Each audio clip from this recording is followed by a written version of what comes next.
Morning বন্ধুরা, কেমন আছো তোমরা? আশা করি সবাই খুব ভালো আছো। আমিও খুব ভালো আছি। অনেক দিন পর আজকে একটা ছোট্ট ব্লগ নিয়ে তোমাদের সাথে শেয়ার করতে চলে আসলাম। তো আজকে হচ্ছে তোমার রথযাত্রা প্লাস রবিবার প্লাস হচ্ছে আমার বাড়িতে একটা ছোট্ট প্রোগ্রাম, না মানে ছোট ভাইয়ের বার্থডে। তো সেইটা সব কিছু একসাথে আজকে দিনটা খুব ভালোভাবেই কাটালাম। তো সেটাই তোমাদের সাথে আজকে শেয়ার করলাম। দেখো কি রোদ খটখট করছে 10টার সময়। আর তার সাথে আমি তোমাদের সাথে শেয়ার করলাম আমার জুঁই ফুলের গাছে কি সুন্দর সুন্দর ছোট্ট ছোট্ট ফুল এসেছে। তো ফুল দেখলে এমনি সবার মন ভালো হয়ে যায়, তো সেই কারণেই তোমাদের সাথে শেয়ার করলাম। আর চলো দেখা যাক আজকে কি রান্না বান্না হচ্ছে, সেটাই তোমাদের সাথে এখন শেয়ার করি। তো রান্না বান্না হচ্ছে বলতে মা এদিকে 5 রকম ভাজার জন্য ভাজা কেটেছিল, তো ওটাই আমি বসিয়ে দিয়ে গেছিলাম। তো তারপর মা এসে দেখলাম মা নাড়াচাড়া করছে, তারপরে ভাজা হয়ে গেছে। এরপরে আমি মানে ব্রেকফাস্টের জন্য লুচি ফ্রাই করছি।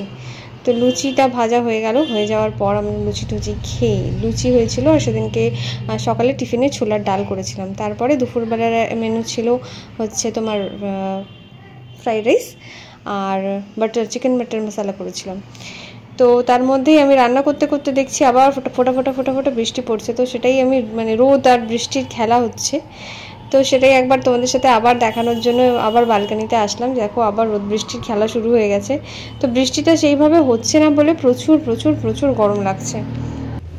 আবার ফিরে এলাম রান্নাঘরে এসে দেখো আমি রাইসটা বসিয়ে দিয়েছি। তো আজকে রাইসটা একটুখানি অন্যভাবে করলাম, আমি জানি না মানে তোমরা এরকম করো নাকি।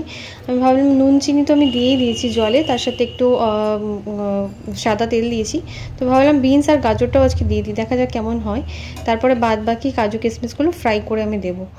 তো আমি দেখলাম আজকে মানে গাজর আর বিনসটা আলাদাভাবে এইভাবে মানে জলের সাথে ফুটিয়ে দেওয়াতেই গাজর আর বিনসটা বেশ সুন্দর আসলো, মানে ফ্লেভারটা খুব সুন্দর আসলো। তো তার সাথে এদিকে বাটার চিকেন মশলা করার জন্য আমি চিকেনটা কষানো শুরু করে দিয়েছি। তো এর রেসিপিটা একদিন তোমাদের সাথে অবশ্যই শেয়ার করব। তো আজকে এই ব্লগে আমি রেসিপিটা দিলাম না, কারণ অনেকটা বড় হয়ে যেত আর তোমরা দেখতেও বিরক্ত হয়ে যেতে। তো সেই কারণে আমি আজকে আর ব্লগটা দিলাম না। তো এদিকে থালাও সাজানো হয়ে গেছে ভাইয়ের, দেখো 5 রকম ভাজা, পায়েস, চাটনি, স্যালাড অ্যান্ড তোমার ভাত মানে রাইস আর আমার বাটার চিকেন মশলা রেডি। তো দুপুরবেলা বার্থডে বয়কে মা খেতে দিল সাজিয়ে গুছিয়ে। তারপরে বার্থডে গিফট খোলার জন্য খুব এক্সাইটেড, যেটা ওর গার্লফ্রেন্ড এনেছিল। তো বার্থডে গিফটটা খুলছে, আমরাও সবাই সামনেই আছি। তো ওটাই দেখছিলাম যে কী এনেছে, কী সারপ্রাইজ গিফট। তো ওটাই খুলছে, খোলার পর ও খুব এক্সাইটেড কী এনেছে দেখার জন্য। তারপর খুলতে তো অনেক রকম বাঁদরামো ওর থাকেই, প্রচুর বাঁদরামি করতে খুললো এটা ওটা বকতে। তার মধ্যে ওর কিছু ক্রিয়েটিভিটি, মানে আমার যে ভাইয়ের গার্লফ্রেন্ড, ও খুব মানে আর্ট অ্যান্ড ক্রাফটে খুবই সুন্দর ওর হাতের কাজ। তো ওগুলো এই কার্ড সব নিজের হাতে বানিয়েছিল। তো ভাবলাম তোমাদের সাথে এটাও শেয়ার করে ফেলি। তো দেখো এই কার্ডটাও নিজের হাতে বানিয়েছে, খুবই সুন্দর। এর আগের বছর ওকে হাতে বানিয়েই কার্ডটা দিয়েছিল, তো সেটাও খুবই সুন্দর ছিল। হাতের কাজও সত্যি খুব ভালো, যেহেতু আর্ট অ্যান্ড ক্রাফট ড্রয়িংও করে শেখে, তো সেই কারণে হাতের কাজ খুব ভালো। আর এরকম সুন্দর আইডিয়া মাথা থেকে বেরোয়, তো ভালো লাগলো, বেশ ইউনিক আইডিয়া ছিল। তো সেই কারণে ভাবলাম তোমাদের সাথে চলো ব্লগটার মধ্যে এটা শেয়ারও করি। তো বেশ ভালো লাগলো জিনিসটা দেখে, আশা করি তোমাদেরও খুব ভালো লেগেছে। তারপরে গিফট খোলার পালা আসলো, গিফট খুলতে কত রকম বানানো করছিল। তাও তো আমি ব্লগটা অনেক মানে তোমাদের সাথে মানে অনেকটা বড় হয়ে যাবে বলে এটাকে আমি ছোট করে দিয়েছি। তো এটার মধ্যে ছিল হচ্ছে গিয়ে তোমার, দেখো তোমরাই দেখো নিজেরা কেমন করছে ও খুলছে না, এত বদমাশি করে না, প্রচুর বদমাশি করে। তো খুলছে না, খুলতে ওর হচ্ছে ফেভারিট, যেহেতু ধোনিরও 777, ওরও 77, তো ধোনির খুব ফেভারিট পার্সন। তো সেই কারণে ওর গার্লফ্রেন্ড ওকে ধোনির সাথে করাই একটা কাপ গিফট করেছে। তো দেখো তোমরাই ভালো, আমার তো খুব ভালো লাগলো এই আইডিয়াটা। আর এটা হচ্ছে সেকেন্ড গিফট, মানে এটাও ওই এনেছে। তো এটার মধ্যে কি আছে চলো দেখাই।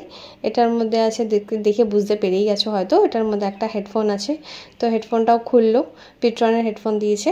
তো ওগুলো খুলে গিফট খোলা হয়ে গেল। আমার একটা কাজ শেষ হলো, মানে এদিকে তোমাদের সাথে এটা শেয়ার করা শেষ হলো। এরপর শুরু হলো রথযাত্রার প্রোগ্রাম। তো রথটা অনেকক্ষণ আগেই আমরা সাজিয়ে ঠাজিয়ে নিয়েছি, তো সেই সাজানোর ভিডিওটা তোমাদের সাথে শেয়ার করতে পারলাম না, কারণ অনেকটা ব্লগটা বড় হতো, তো ওই জিনিসটা আর শেয়ার করলাম না। তো চলো দেখো এরকমভাবে সুন্দর করে রথটাকে সিম্পলের মধ্যে সাজিয়ে নিয়েছিলাম। আর জগন্নাথ, বলরাম, সুভদ্রা, তোকে তোমরা সবাই দেখো, দর্শন করো, আর সবাইকে যেন ভালো রাখে ঠাকুর, এটাই বলি। আর তারপরে আমরা বেরিয়ে গেছিলাম একটুখানি রাস্তায়, যেহেতু ইমরু আমাকে খুব বিরক্ত করে দিয়েছে, চলো চলো চলো রাস্তায় চাই, রথ টানি, একটু রথ টানি। তো ওকে নিয়ে বেরিয়েছিলাম একটুখানি রাস্তায়। তো রথটা টানবে কি, মানে রাস্তায় তো মানে অবস্থা, বৃষ্টি হয়েছিল একটু, তো রাস্তায় জল কাদা ছিল, তো একটু কিছুক্ষণ টানলাম, তারপরে কিছুক্ষণ আমি হাতে তুলে নিলাম। তো আর রথটাও একটু বড়, তো সেই কারণে হাতে তুলে রাখতেও অনেকটা কষ্ট হয়। তো কিছুক্ষণ ঘুরিয়ে টুরিয়ে ওকে বাড়ি নিয়ে আসলাম। বাড়ি আসার পর ওকে বারবার করে বুঝিয়ে বললাম যে পাপা একটু ঘুরে আসবো, তারপর আমরা মেলায় যাব। তো ওটা বলাতে একটুখানি শান্ত হয়ে বেশিক্ষণ আর ঘোরার বায়না করেনি, ও নিজেই জামা কাপড় পরে নিয়েছে। এত এক্সাইটেড ছিল কালকে, মানে তোমার রথ টানার জন্য, তো এতটা এক্সাইটেড ছিল যে ও নিজেই জামা প্যান্ট পরে একদম, মা আমি রেডি, চলো আমাকে রথ টানতে নিয়ে যেতে হবে, নিয়ে যেতে হবে। তো নিয়ে গেলাম। তারপরে চলে আসলাম বিকালবেলায় বার্থডে কেক কাটিং মানে ভিডিও তোমাদের সাথে শেয়ার করতে। কেক কাটছে, happy birthday to you, happy birthday dear অ্যালি7, হ্যাপি বার্থডে টু ইউ। রথযাত্রার অনেক অনেক অনেক অনেক শুভেচ্ছা তোমাদেরকে জানালাম। তো আশা করি তোমরা সবাই ভালো আছো। অনেকদিন পর একটা ব্লগ আজকে সারাদিনে শ্যুট করেছি, তো ডেফিনেটলি সবটাই শেয়ার করবো। এখন যাচ্ছি মেলায়, এই যে ইমলু, তো মেলায় গিয়ে আজকের ব্লগটা তোমাদের সাথে শেয়ার করব। তো আজকে একটা কিছু কিনে দিতে হবে, ঠিক আছে? একটা কিছুই কিন্তু, ঠিক আছে? দুটো জিনিস না কিন্তু। তো একটু আগে রথও চালিয়ে এসছে, তো সব ভিডিওগুলো তোমাদের সাথে আজকে শেয়ার করব। তো দেখো আজকে ভিডিওটা কেমন লাগলো অবশ্যই জানিও। তো এরকম ছোটো ছোটো ব্লগ মাঝের মধ্যে করতে পারছি যখন, তখন শেয়ার করছি তোমাদের সাথে। আর পাশে থেকো, এইভাবেই সঙ্গে থেকো, আর এইভাবে যেভাবে আমি এগিয়ে যাচ্ছি সেভাবে আমাকে এগিয়ে নিয়ে যেও। তো এইটুকুনি বলতে আসলাম। সকাল থেকে অনেকটাই ব্লগটা বড় হয়ে গেছে, তো বেশি কথা বলছি না, বেশি বড় করছি না, কারণ আমার মেলা যাবো, মেলারও ব্লগ আছে। তো চলো মেলায় গিয়ে ঘুরে একটুখানি তোমাদের সাথে ব্লগটা আজকে শেষ করবো। তো সঙ্গে থেকো, চলো টাটা বাই। চলে এসেছি মেলায়। উফ বাপরে বাপ, মেলায় এসে পুরো আমার হাঁসফাঁস অবস্থা, সাথে মা আর ইমলুরও এরকম হাঁসফাঁস অবস্থা, মানে প্রচণ্ড মারাত্মক ভিড় যাকে বলে।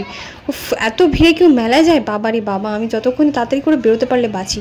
আমি ইমলুকে বললাম তুই পাপা অন্যদিন আসবি, যেদিনকে মেলাটা ফাঁকা হয়ে যাবে, আর বাড়ি থেকে একদমই সামনে জাস্ট মেলাটা বসেছে, তো যেদিনকে একটু ফাঁকা থাকবে সেদিনকে এসে তুই রাইড ফাইড ঘুরে যাবি, চলে যাবি। আজকে তুই বাড়ি চল, আমাকে এখান থেকে রেহাই দে বাবা।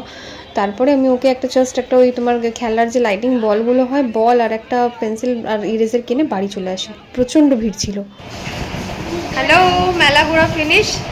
মেলাতে মারাত্মক ভিড়, যেটা তোমাদের সাথে দুটো ক্লিপে শেয়ার করেছি। তারপর তুমি ফোন বেরি করতে পারিনি, যে মারাত্মক মারাত্মক ভিড়, কেউ কোনো রাইড চড়বে সে রাইডও চড়তে পারিনি। খালি একটা ওই লাইটিং বল আর একটা পেন্সিল অ্যান্ড ইরেজার সাথে যেটা থাকে ওটা কিনে আমরা একটু কি খেলাম পাপা?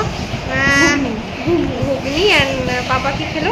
আইসক্রিম। আইসক্রিম আইসক্রিম খেয়ে আমরা বাড়ি চলে আসলাম। তো এত গরম, মানে বৃষ্টি হয়েছে সকালের দিকে, কিন্তু বৃষ্টিটা হয়েও কোনো আলটিমেটলি কোনো লাভ হয়নি। আর বলে যে এখন নতুন পেন্সিল পেয়েছে, এবার পড়তে বসে। এখন রাত 9টা বাজে, রাত 9:10 বাজে ও নাকি পড়তে বসবে। এখন বাজে নাকি ও পড়তে বসবে, কারণ ও নতুন পেন্সিল পেয়েছে, কালকে পড়তে বসবে। এখন আর আমার পড়ানোর এনার্জিও নেই, ঠিক আছে?